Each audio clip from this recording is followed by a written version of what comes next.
If you're hearing this and you are not already a ChatGPT or whoever subscriber, or not already understanding how AI works and how it's already working in the businesses that you interact with every day, I'm really concerned for you. Good afternoon, good day, good evening. I don't know what time you're listening or where you're listening from, but it's your boy, your host, NaRon Tillman, and I am so glad that you are listening to another episode of Walk in Victory. Speaking of victory walks, in order for us to really pace ourselves foot by foot in victory, we have to understand our customers. A lot of times we don't take, because we're so profit driven, when we start a business, we're looking at, can I make payroll? Can I do this? And the source of the business, any business, whether you're selling rocks, candy, underwear, the source of the business is the end user. What experience are they getting? I watch commercials all the time, and I watch commercials for a specific reason, is I'm looking at the way that they deliver their messages. I'm for the hook. I'm looking even in ads for underwear or products for men. Like they give all of these. Hey, let's be real. Underwear, right? But then they give you all of this. Oh, this helps you stay dry. This helps you because they sat down and they thought about what are some of the things that consumers complain about. What are some of the areas that men don't like to discuss, right? So they put that in what they call their ad copy now. And although it sounds funny or it sounds um and it may feel away, that's purposeful. That's purposeful. I'm going to, before I bring in our guest, during the Super Bowl, one of the best ads that ran was an honest ad. It was Kanye West. He brought ad space for the Super Bowl, and he turns on his iPhone and say, I brought the space for the ad, but I couldn't make the commercial.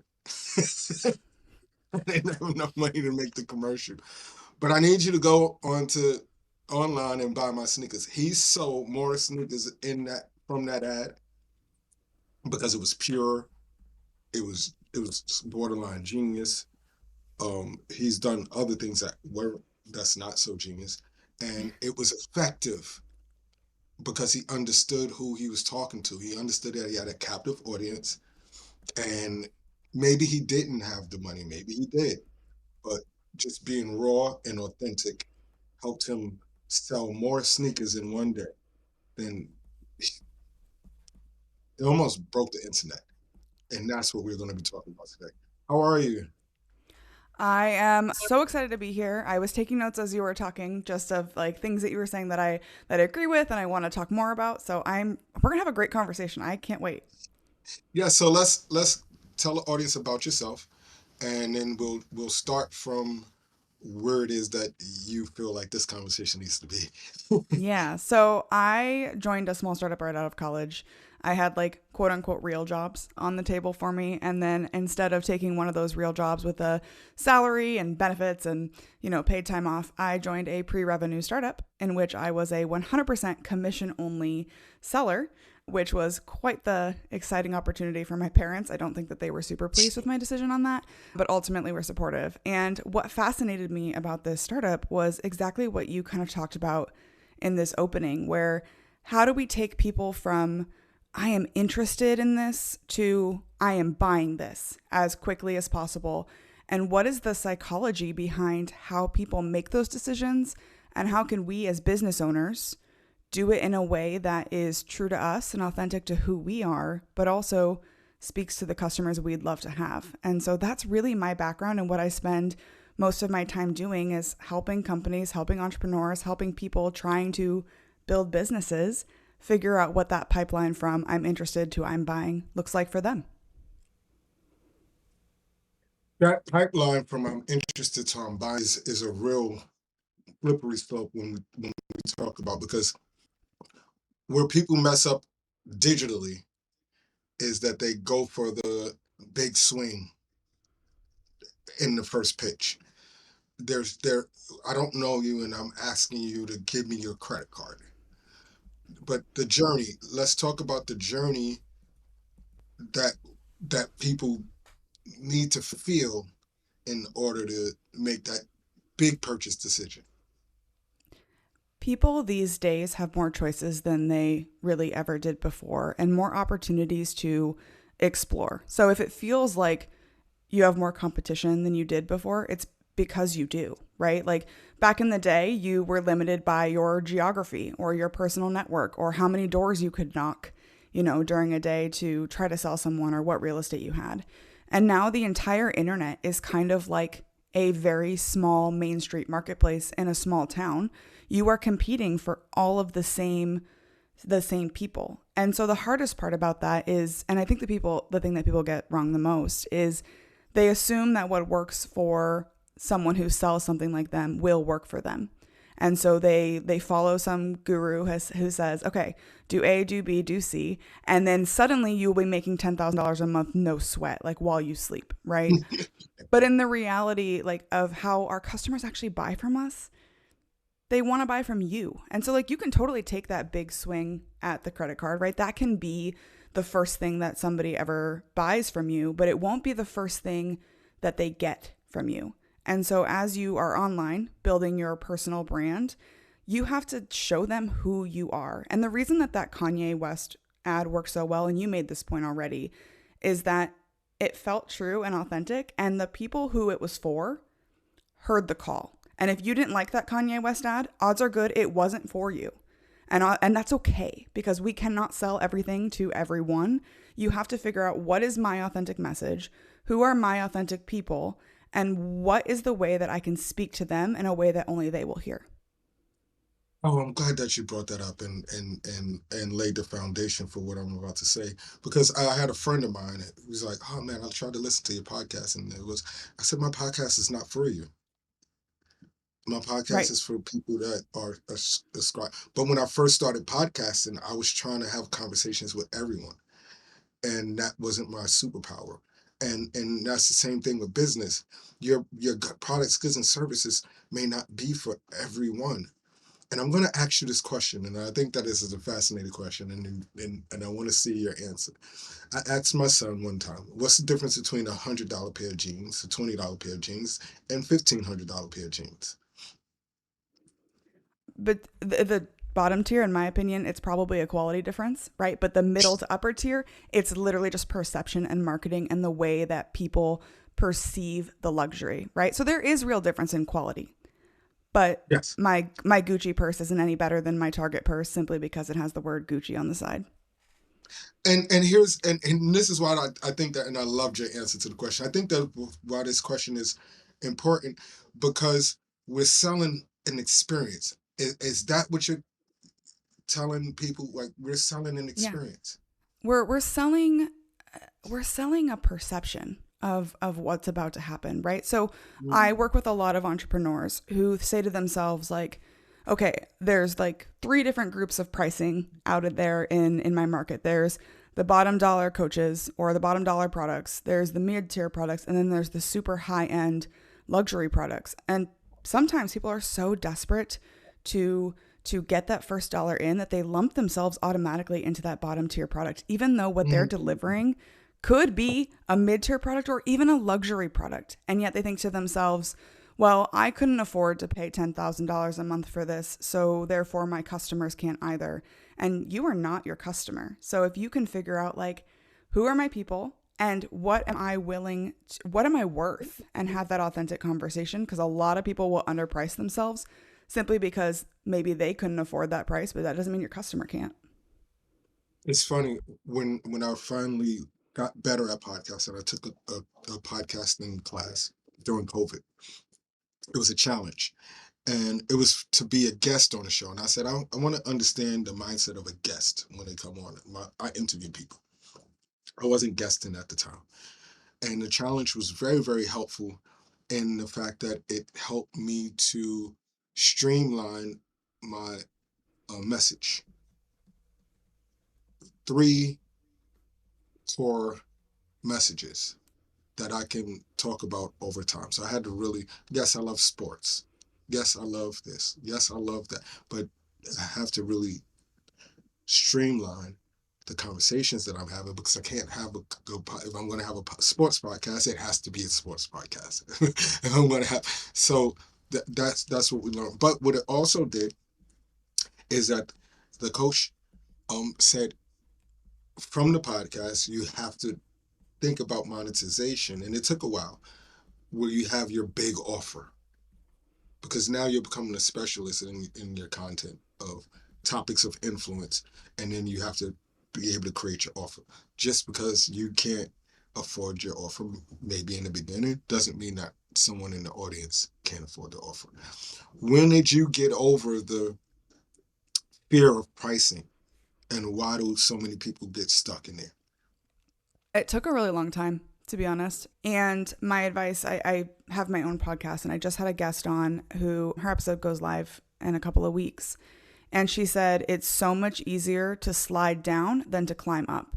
And so for a lot of us, like when I first started doing this, I was pitching to some of these huge companies that have essentially like unlimited budget.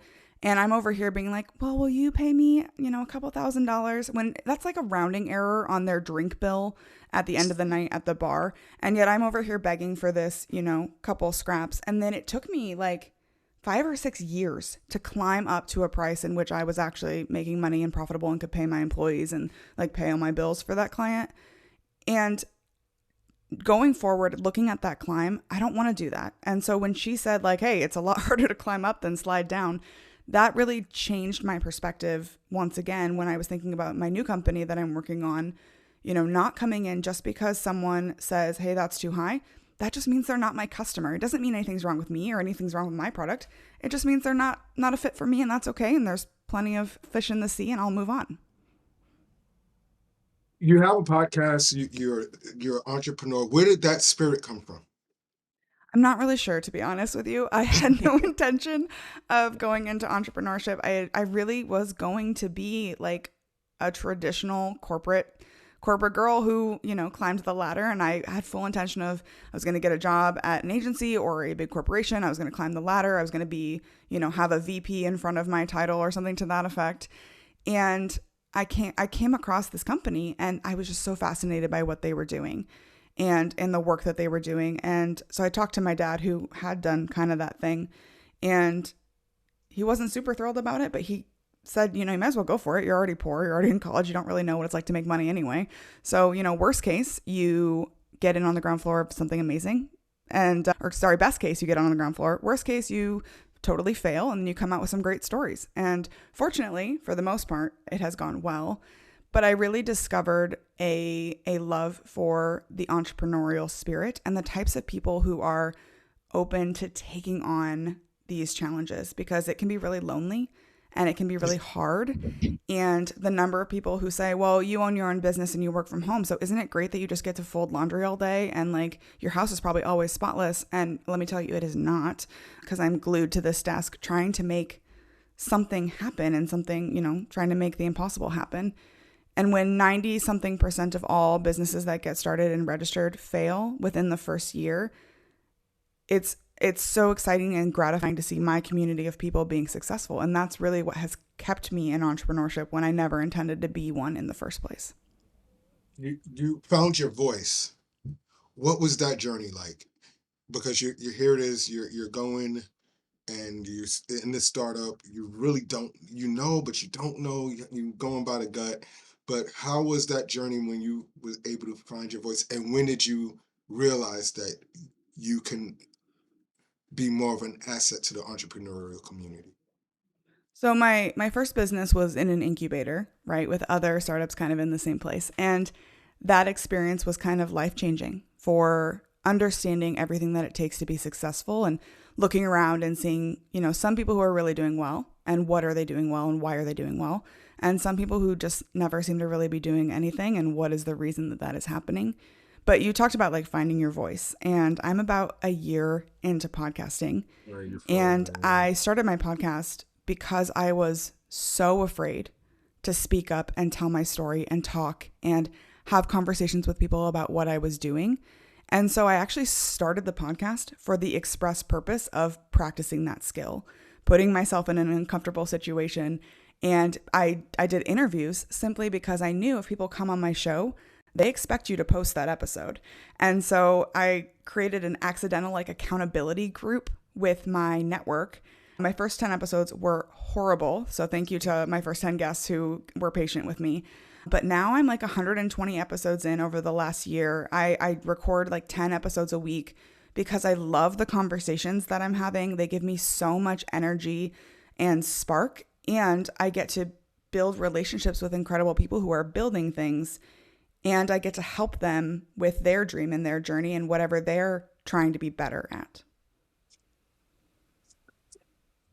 AI, this is not going anywhere. And how are you preparing your network to implement or to institute or to even just have a conversation centered around best practices in AI? So I'm a consummate early adopter. I love every solution that comes on the market. Like I was on ChatGPT before they had even a subscription where it was just like fully free. I'm talking to people about it because I love all things new and exciting. Maybe a little too much because I'm usually on to the next thing while everyone's kind of still figuring out the initial. I think AI is the future, and I truly believe that anybody who is not using it in some capacity is going to miss the mark. It's going to be the same way that we feel about like the person who still, writes their letters on a typewriter versus typing on a computer. The person who, like, if someone told us today that they write on a typewriter and use a carrier pigeon, we would be like, whoa, you are way out of it, right? That's how I feel about the people who are refusing to at least try AI and understand it. And you need to understand what it's going to do for you, because otherwise we are going to look at you like you are so far in the past. Now, you don't have to use it for everything. It doesn't have to become your entire personality. But if you don't understand it enough to know what the world is doing, then you are going to be in serious trouble. I came across a video last night that was AI generated, and it was like rabbits jumping on a trampoline or something like that. And I could barely tell that it was AI. And then I came across another video of a creator on TikTok who had someone create a deep fake of them selling some product that he'd never heard of. But if you just watched that video quickly in passing, you would never realize it wasn't really him. And so we have to be savvy and aware whether you want to use AI or not. I think now this is my opinion, and I want your opinion on it because you're a podcaster too, so you have very very good opinions. I think that I missed the .com bubble. I did. I'll be 50 years old. I was involved, but from a technician standpoint, I did like a C plus, A plus. I was fixing computers and stuff like that. Instead of getting involved in the networking and the coding and stuff that could have probably been life changing. I see this evolution, AI evolution, as something that can be wealth transformative. uh, I Mm-hmm. see opportunities for persons like yourself that not only are on early adopters, but can now carve out a voice. Because once you are that person, everyone's going to go to you. It doesn't matter who if another person comes. Everybody has their guy, their girl that they like to hear, and I think that there's great opportunity. You hear me say that. What's your response? I couldn't agree with you more. I think that there is a window that is closing really quickly. And if you're hearing this and you are not already a ChatGPT or whoever subscriber, or not already understanding how AI works and how it's already working in the businesses that you interact with every day, I'm really concerned for you. So that window is closing.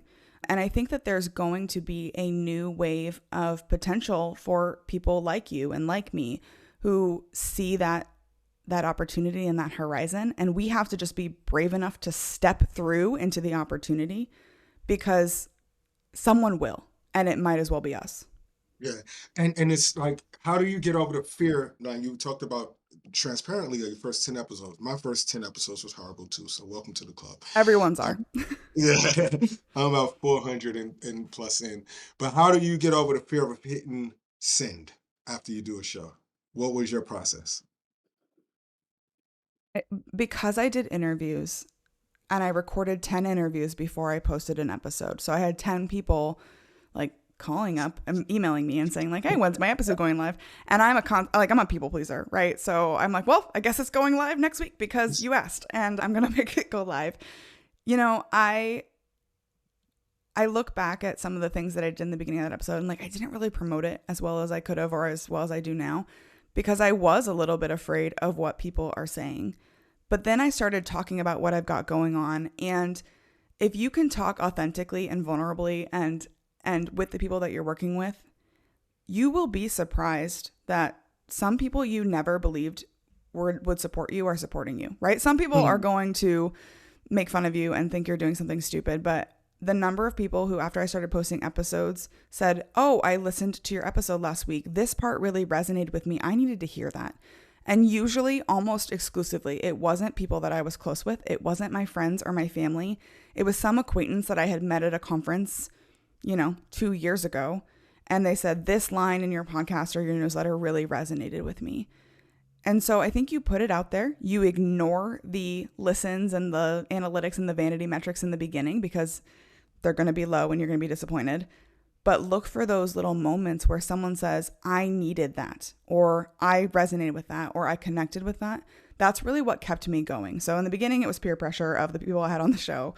But then it became that feeling of maybe this does matter and maybe it does help. And even if I only help 10 people, that's 10 more people that are succeeding because of me that wouldn't have otherwise. How do you manage to juggle?